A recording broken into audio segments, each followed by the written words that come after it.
Welcome, everyone. We are live tonight. We are live here on Fanbase, YouTube, Facebook, and Twitter. Tonight's lecture, Feel Deeply by Neville Goddard, May the 30th, 1969. Woo! May the 30th, 1969. What you feel deeply is far more important than what you are thinking. You may think about doing something for a long time and never do it, but when you feel something deeply, you are spurred to act, and God acts.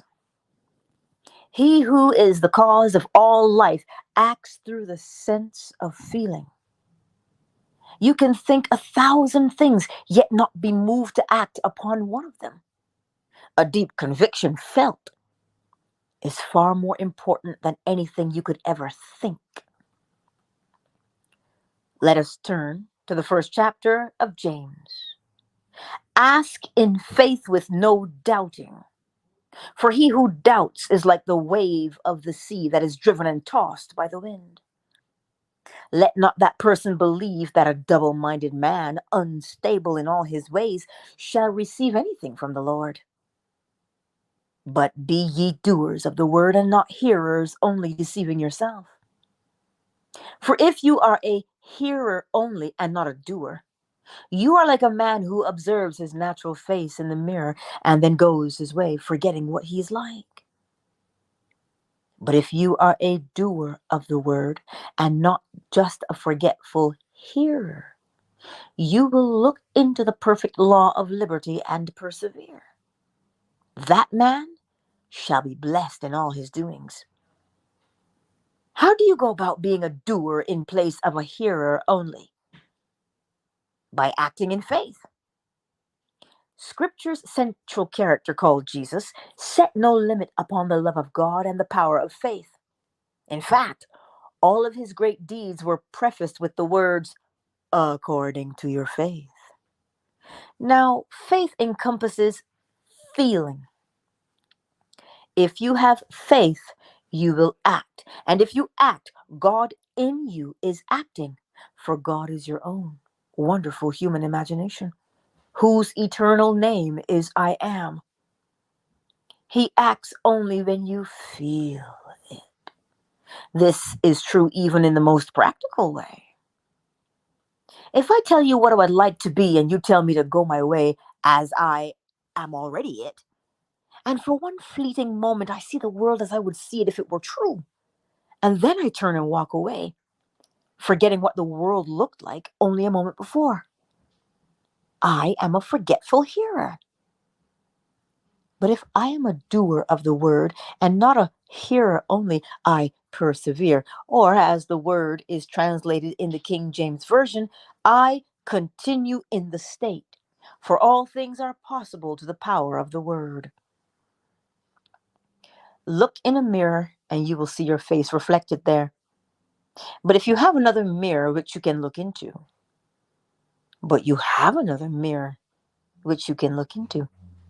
that is the mirror of your friends. If they heard your good news, their faces would reflect it, would they not? Assume your desire is now a fact.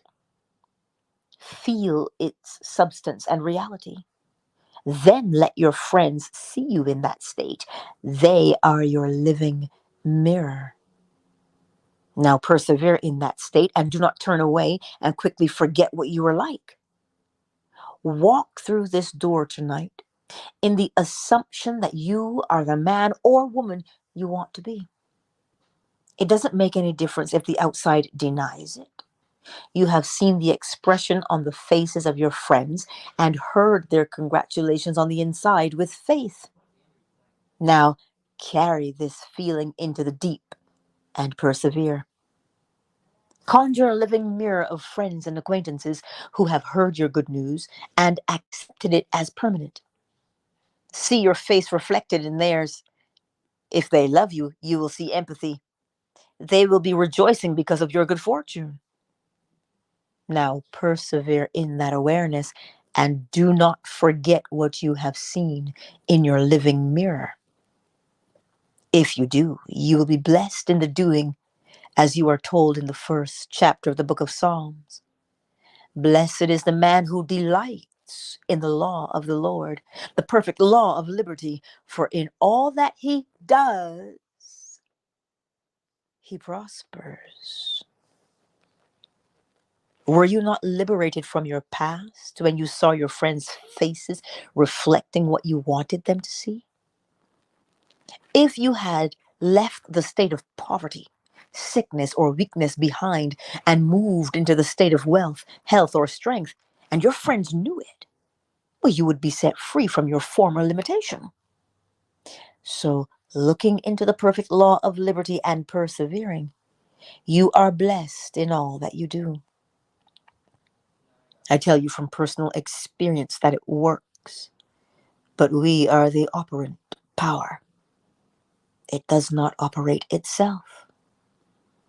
You may have heard this law by the hearing of the ear and read of it in a book. But do you know that the law works from experience? Have you put it to the test? Have you proved it? If you have, then you can speak with an authority which was not yours prior to the proving. And may I tell you, through the use of this law, you are completely set free. I have been in many places where I was forced to test this principle. While on the little island of Barbados, which had only 2 small ships servicing it as well as the hundreds of islands nearby, I made a commitment to give a series of lectures in Milwaukee on the 1st of May. When I called, the shipping agent informed me that due to the fact that the ship sailing out of New York City carried only 60 passengers and the one from Boston carried only 100, that there was no passage available before the 1st of September. He promised to put my name on the waiting list, but gave me no encouragement as to the list was very long. Now I hung up the phone and sat in my chair in the hotel room. I closed my eyes and assumed I was aboard a ship heading towards New York City. I assumed 8 or 10 of my family were coming aboard with me, and that my brother Victor was carrying my little girl. I could feel the motion of the plank. And having no stateroom committed, I remained on deck and placed my mental hands on the rail and felt the salt of the sea there. Then I looked back nostalgically at the little island. I repeated that action over and over again, feeling every step I made on that gangplank. I felt the rail and smelled the salt of the sea. I did everything that feeling could be brought to bear upon, and when my actions seemed natural, I broke it. The very next day, I received confirmation that I would be sailing on a ship which would land in New York City 1 week before my commitment in Milwaukee, which I did. When I asked the agent how I obtained the tickets, he said they had a cancellation in New York, and the one person he had called on the waiting list felt that the timing was inconvenient. So, knowing he could accommodate my wife, our little daughter, and myself in one cabin, he let us in. I never heard why someone canceled in New York, or why the one he called in Barbados could not take the ship at that time, or why the agent did not call all the others on the waiting list. I only know that I got the reservation I had imagined. I have told this story before, and someone in the audience once said, "Well, was that a Christian thing to do? You might have caused someone to cancel their trip." But I tell you, as I told her, it was the only Christian thing to do, for I used the Christian principle of fulfilling God's law. How it is going to be fulfilled is not my concern. I am told that whatever I desire, if I will but believe I have received it, I will. God never creates a desire in the human heart that he has not already provided its satisfaction. God never creates a desire in the human heart that he has not already provided its satisfaction. God never creates a desire in the human heart that he has not already provided its satisfaction. This is true of every desire in this world, as well as the greatest of all desires, which is the thirst for God. Do you really want an experience of God? Apply this principle towards it. Do what I did when I wanted to leave Barbados and come to America. I looked into the perfect law of liberty and persevered. God doesn't give you one law for your desires of this world and another law for your search for him. It's the same law. If you have had the experience of which I speak, would you tell someone about it? It's the consuming desire. Or do you want something other than that first? Perhaps you want a lovely home, security in the sense of money in the bank that you can touch, or stocks and bonds that pay dividends. If you want to feel wealthy, travel, and have lots of things before you thirst for an experience of Christ, it is secondary, so don't try it. But if an experience of Christ is your consuming desire, then don't hesitate to put it to the test. Put first things first. If your first desire is to be recognized in the work that I am doing, then apply this principle towards it and let that thirst for God take its own good time to envelop you. And when it does, apply this principle towards it. Feel in depth. For what you feel deeply is more vital than what you think. Every day you can think about how wonderful it would be if, and never act. But if every day you would feel how wonderful it is now, it will become true. If every day you would feel,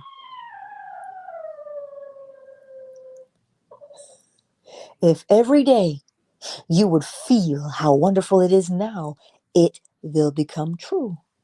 Listen, Shakespeare said, assume a virtue if you have it not.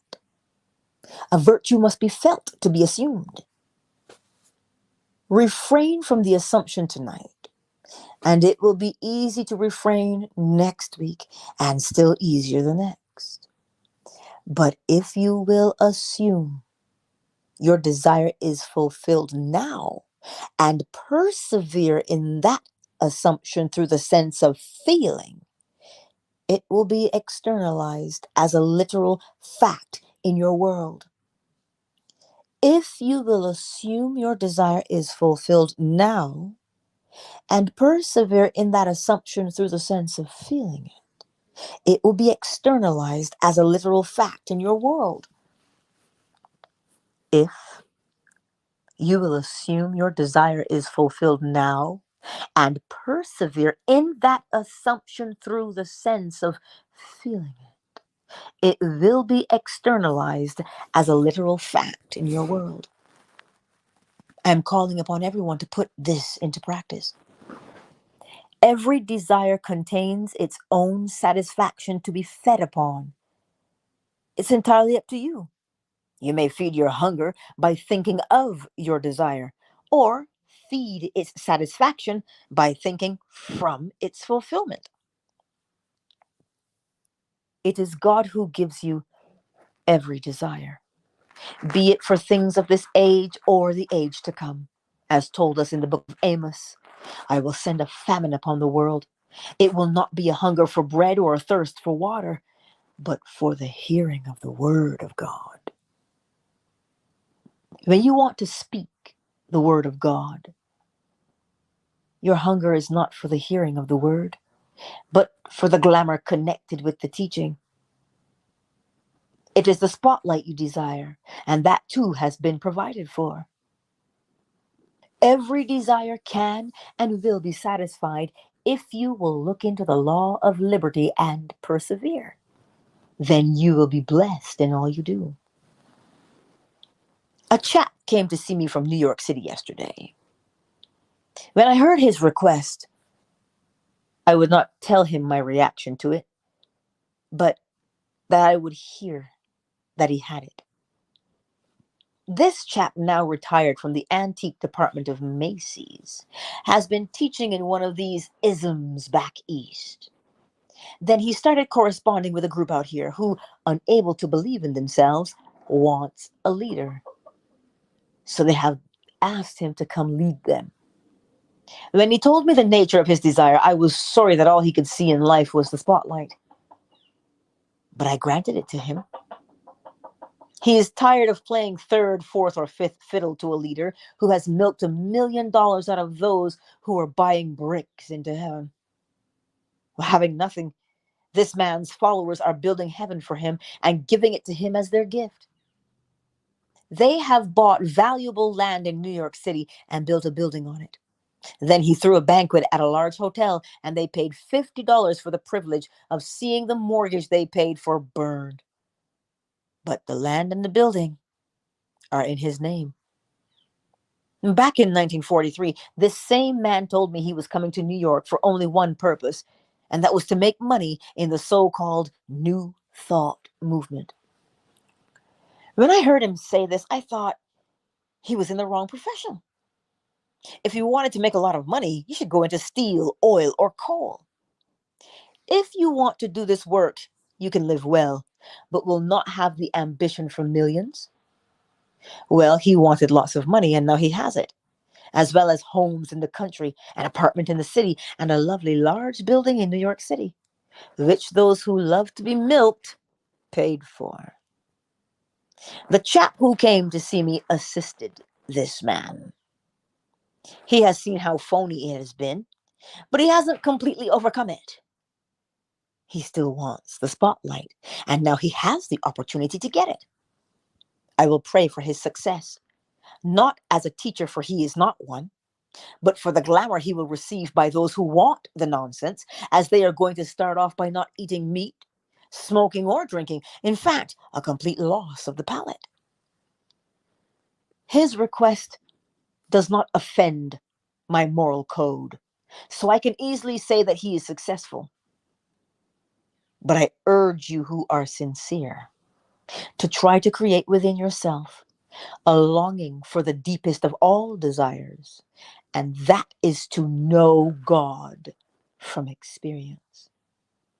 If you can really thirst for God above everything else, then use the same law of liberty.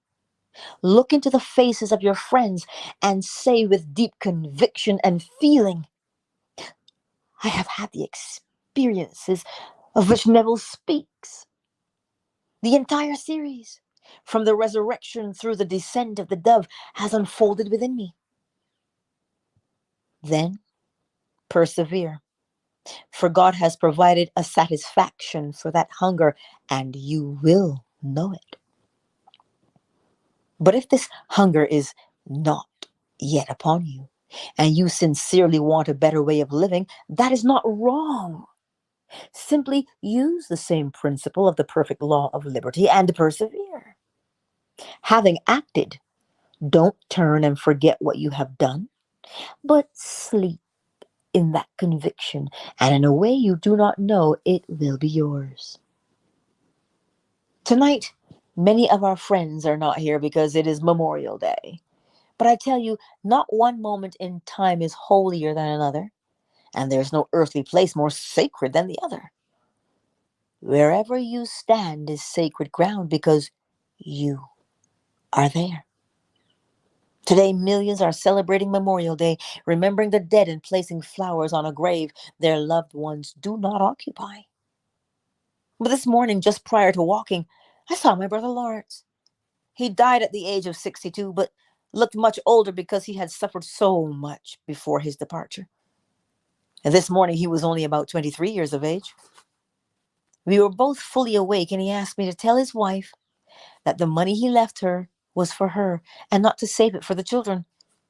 I said, Lawrence, you don't have to go through me to tell Doris.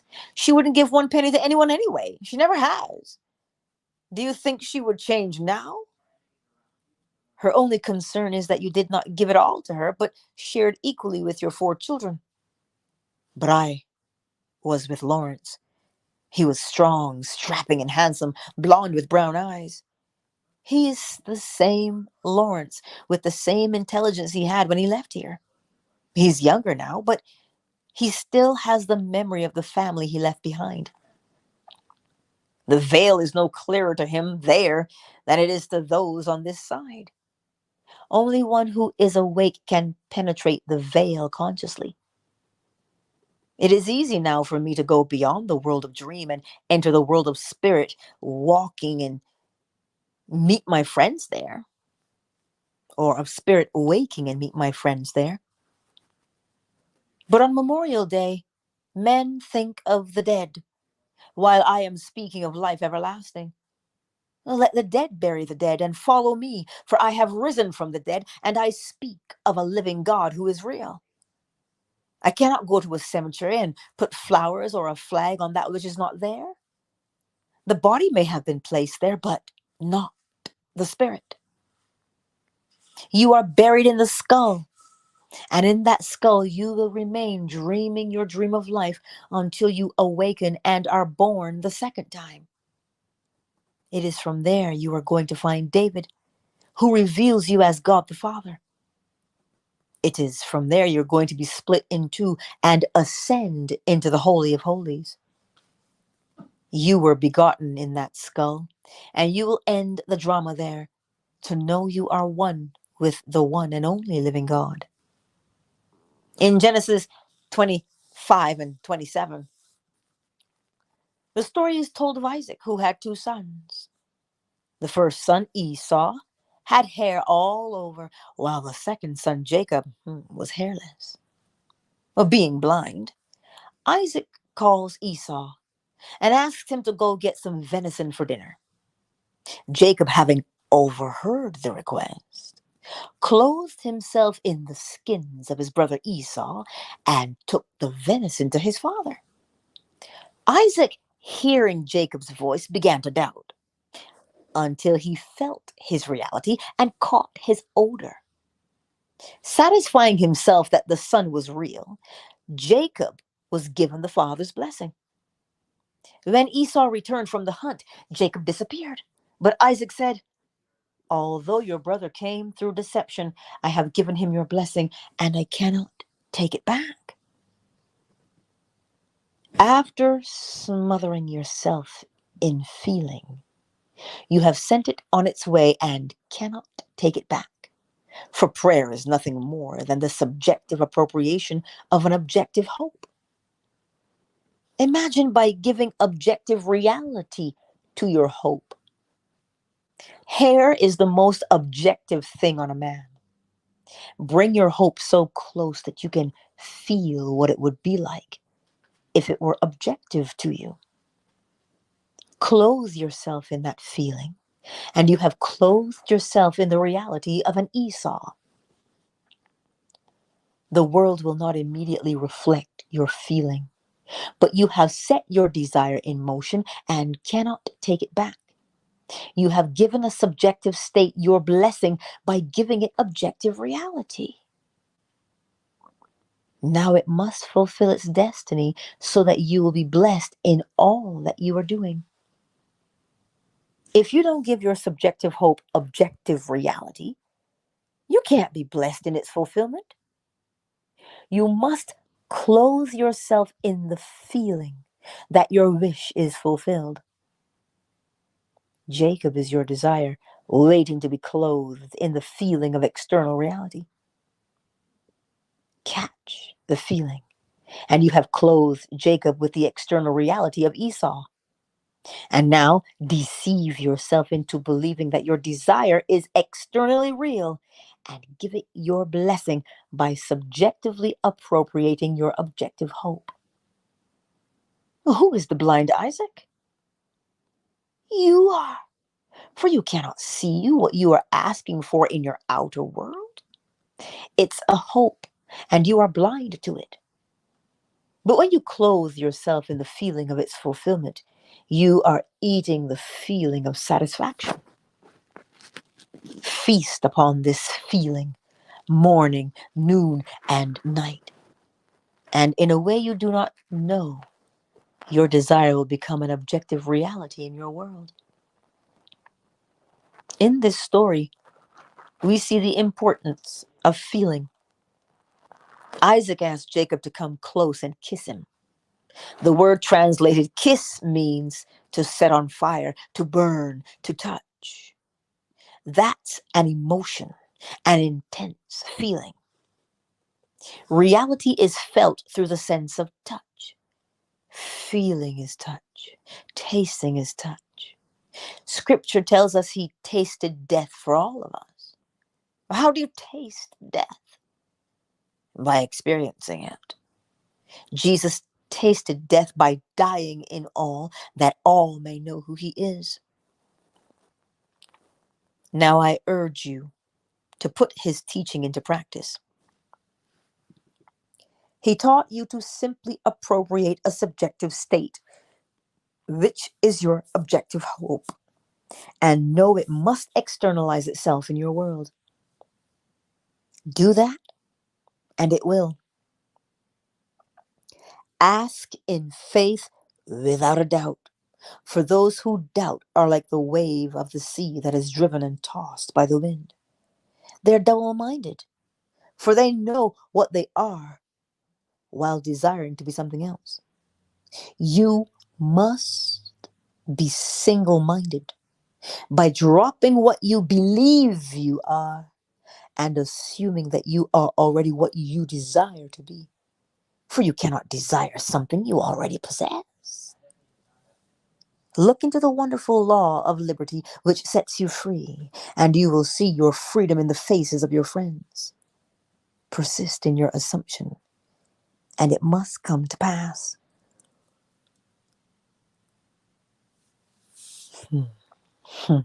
Now, before we go into the silence, I will read you those things to get you in the mood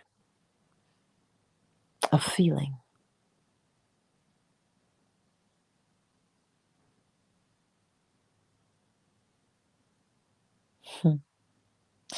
He said, it's okay if you want things. Look at where we live. Bills must be paid, food must be bought, clothing must be worn. We need those things right where we are right now. Use the same law.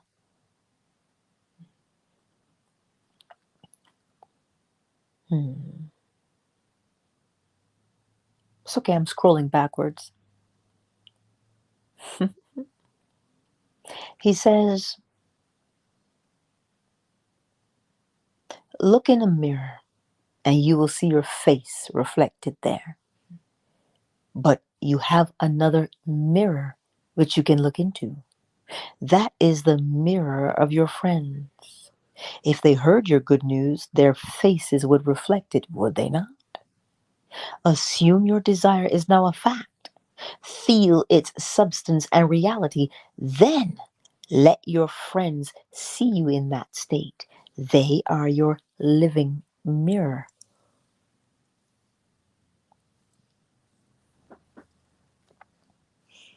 And I will read you that final paragraph.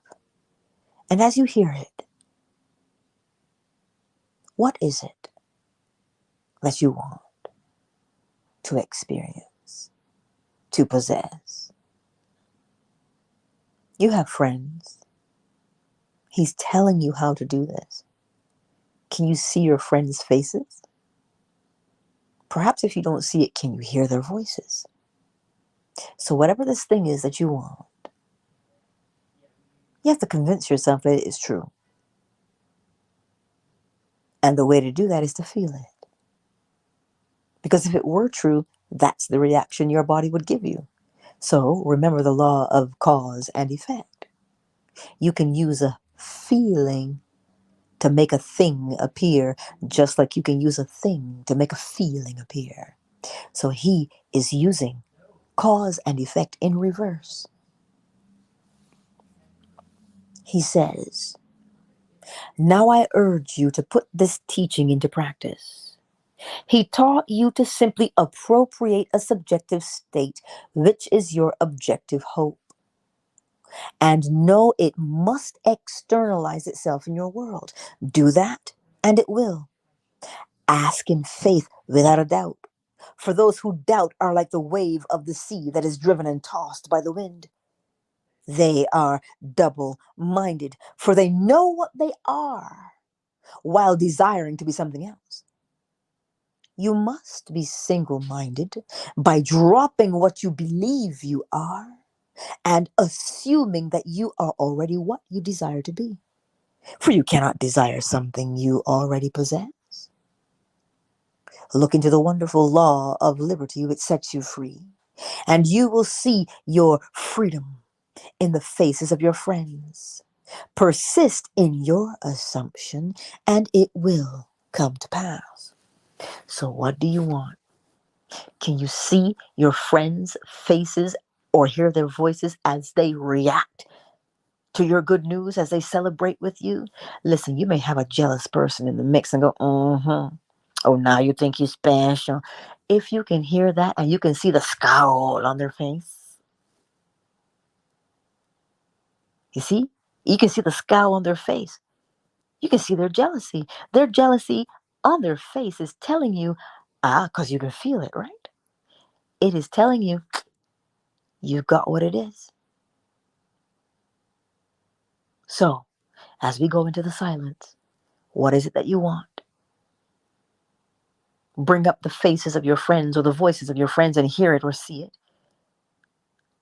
And if somebody's patting you on the back and saying, "Oh my God, I'm so happy for you. Congratulations." Oh, let's practice for 2 minutes.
There, my beautiful friends.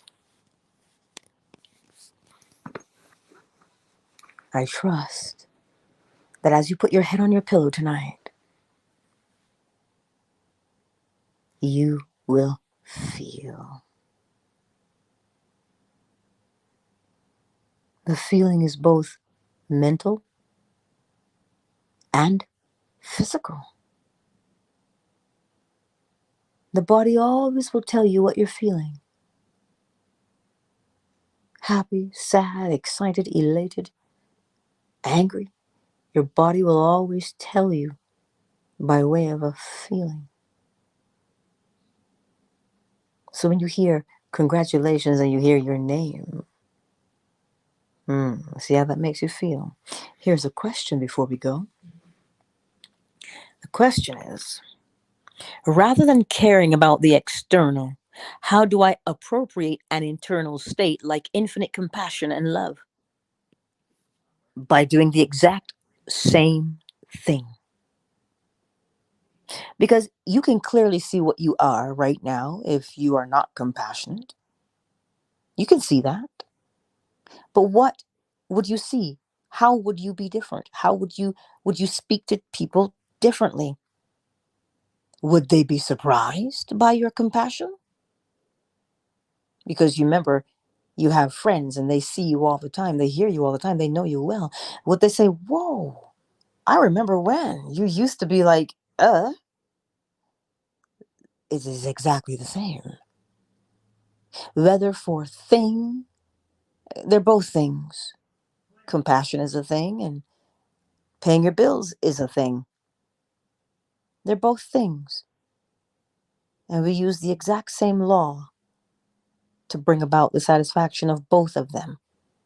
Because believe me, if you were cranky and persnickety, right, your friends know what you're like. And the moment you make a change, your friends are like, "Whoa, is this invasion of the body snatchers? Because you are like different." They would be the ones to notice. They would say something. Can you hear what they say? Can you see the expression on their face? And how would that make you feel? Hmm.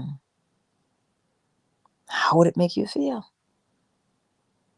Then once you feel it, you have appropriated the feeling. You have appropriated that internal state. Does that make sense?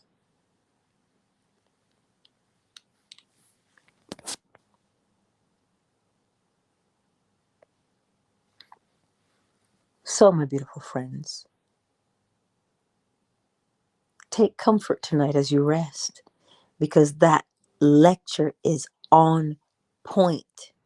Let me scroll backwards. How do you go about being a doer in place of a hearer only? By acting in faith.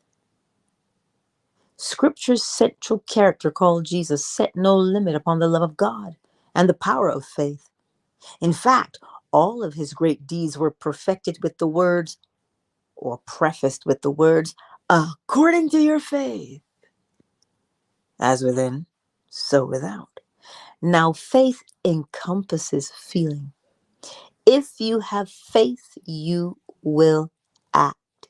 And if you act, God in you is acting. For God is your own wonderful human imagination, whose eternal name is I am. He acts only when you feel it. Beautiful response. Listen to the response. Yes, I can do it, but I slip in and out of states. I just needed the answer reflected back by someone who well, here's the thing. That is what living is. Moving from one state to the next. The point of the matter is that you notice that you have slipped from the state you want to be in and you go back. That is the greater point. Until such time, what will prevent you from falling from that state is if you practice that state so much it now becomes your habitual state. And if you pay attention to what Neville says, you have a particular state that you go back to all the time, your habitual home state. What does it mean? If you have a habitual home state, it means you move from state to state. We are always moving. We cannot remain still. So whether you remain in it temporarily and you move to another, go back when you catch yourself. Because you will always move through states, but you'll come back to the one that is most comfortable to you. So that's why you set up the state that you want to be most comfortable as your habitual state. Does that make more sense? Yes, Cyber. He calls that habitual state your dwelling place. You do everything from that state. It is your attitude, everything, your personality is in that state. And you go back to it all the time.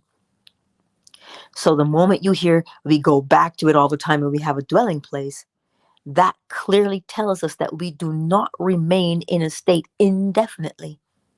We cannot, because we're learning and we're growing. So you'll need to occupy a new state to have a new experience. But then you always go home to the state that is most familiar, your dwelling place. So you see, we are always moving. There you have it. Cyber, thank you. It is the frequency. How many times, not the length of time, that makes it natural. That to which you constantly return constitutes your truest self. Neville. The frequency. How often do you do it? That's why, as long as you catch yourself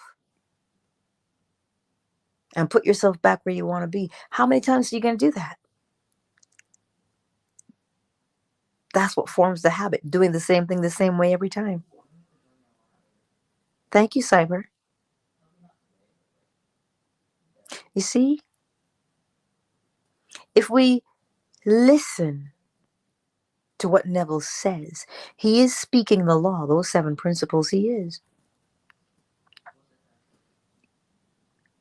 He's telling you, you don't have to doubt. He's saying to you, persevere. That's what he's telling you. Persevere. You see their faces, you hear their voices telling you that they're celebrating with you or that they're jealous of you, whichever one. And that's all you do is you hear it or you see it. But it will invoke a feeling in you. You know when you sit there and you remember someone and they said something that you didn't quite like and you feel angry all over again? Oh, that's what it is. So what does it feel like to you when they say, oh my God, girl, congratulations? You know how your friends talk. You know how they behave, right?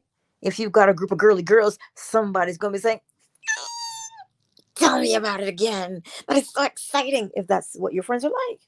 But if you're one of the fellas, I don't know how fellas are, but I'm pretty sure they know, oh my God, tell me more. I'm sure that's not what they're doing. So when you see and hear your friends and they congratulate you, you see, fall asleep with that. Fall asleep with that feeling that you invoke from hearing or seeing them. Over and over and over again. Like Neville said.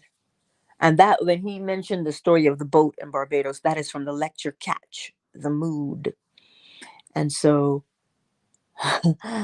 that's all he did. He caught the mood of walking up that gangplank, feeling the sway of the boat, smelling the brine of the ocean. Oh, it's a beautiful smell. So, anywho, I trust that that makes sense for you today and that you will apply it. And now, as you put your head on your pillow, See it or hear your congratulations. See it or hear it.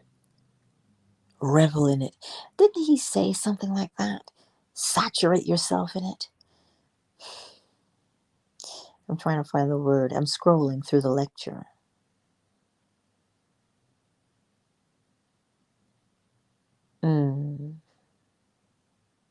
I know you'll find it for me, Cyber. I know you'll find it for me. But that's what he said. You saturate yourself in that.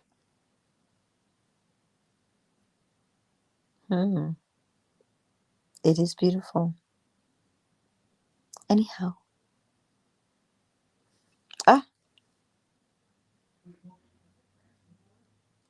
Everyone moves through states. Everyone moves through states. Awakened or not. We move through states. Neville was awakened, but he was still living in the world of Caesar. Things still made him upset. Right? We all move through states. Right? Exactly, Cyber. They have the skill. They know how to act instead of react. They see the state that totally annoys them and they say, ugh. But they move. They move to a better feeling one because they know what the state entails. They know how they're going to have to act. So the awakened one is also rather disciplined. Do you understand? He's mentally disciplined. So that's part of it. Right? I trust that that makes sense for everyone tonight. Definitely. Because this was another beautiful lecture. Feel deeply. Right? Well, my beautiful friends, countdown initiated. We can do Discord, Cyber and Branson, if you'd like. Definitely, I don't mind. Countdown initiated. Did I welcome everyone? I am that deal KZ Emzo Nadia Moon. Cause Cyber and Brandon are here, and AM Amani and Wisdom Almighty. Welcome back, my darling. And Asanya. And for the others who've not made themselves known in the chat, I see you also. But thank you all for being here on this glorious evening. And remember, see the reflection on their faces. They are our living mirrors, our friends. 5, 4, 3, 2, 1. Good night, everyone. Good night.